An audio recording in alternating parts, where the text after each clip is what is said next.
and Estes, and this is Preach Sister, the show for creatives who are growing in God and their destiny. And I'm so excited today because this is our Christmas episode. I love Christmas. So I know you guys are perfect, and all you want for Christmas this year is love and joy and peace for all mankind. Everyone would have a friend. But in reality, it is the season of giving, and so I'm going to share my own little gift guide with you. And this isn't a typical gift guide.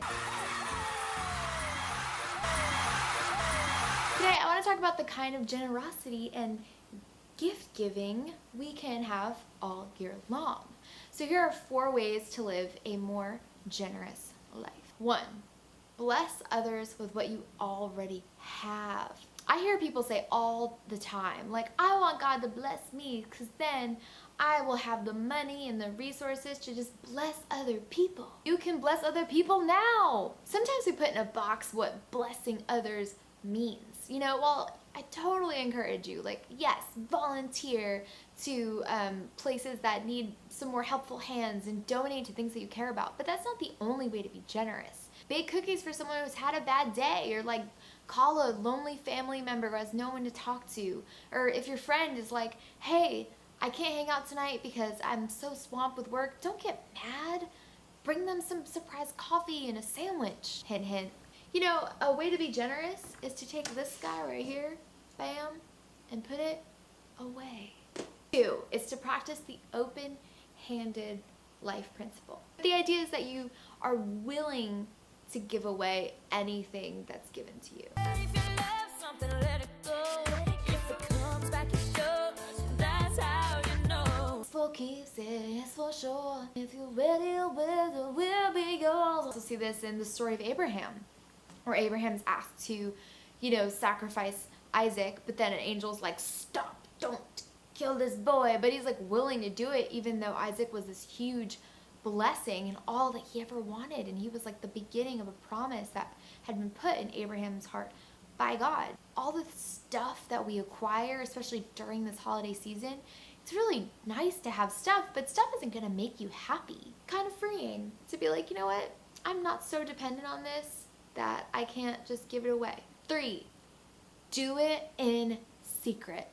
You know what ruins a good deed more than anything else? I loved helping out at the homeless shelter today. My family does it every year, and it helps me be a better person than you. Hashtag good person.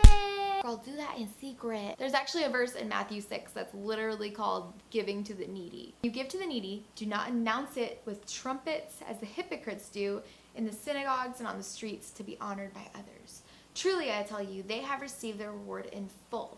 But when you give to the needy, do not let your left hand know what your right is doing. It's also the classy thing to do, guys, It's like, oh, me, I don't know. I was just hanging out. And it's like your little secret. That secret is fun. That secret didn't hurt no one. 4 on the giving guide, do it without expectation. Do you feel often cheated because you give so much of yourself? You just love giving to others, but people always seem to forget you. Listen, if you have expectations of getting something in return and that's why you're giving, then that's not really giving at all. That's just like seeing your deeds or your gifts as a form of currency. Do you know what grace is? It is undeserved favor. That's something that was bestowed upon you, and in that spirit, that's how we want to give to others. It's a gift because you don't earn it. It's not a reward, it's a gift. Sometimes people give because they do feel like there's a crack in the intimacy, and that's how they're trying to restore their trust with someone. They're like, well, if I pay enough, then they'll like me again, right? But there's other ways you can do that. So just take stock in where you're at in your relationships if you feel like you're overcompensating by giving. Don't let the season of giving stop here. You can live an abundant and generous life every day. So first, think of other ways to bless people with what you already have. Secondly, live that open-handed life principle, and don't love something so much that you wouldn't just give it away if needed, or somebody else needed it, or if the Lord asked you to. 3 is when you do something classy, do it the classy way. do it in secret. When you do the right thing, do it in secret. Do it if someone's watching and if they're not. That should be a principle in your life anyway, and it should definitely be a principle when it comes to giving and volunteering. And number 4 is when you give, don't expect anything in return.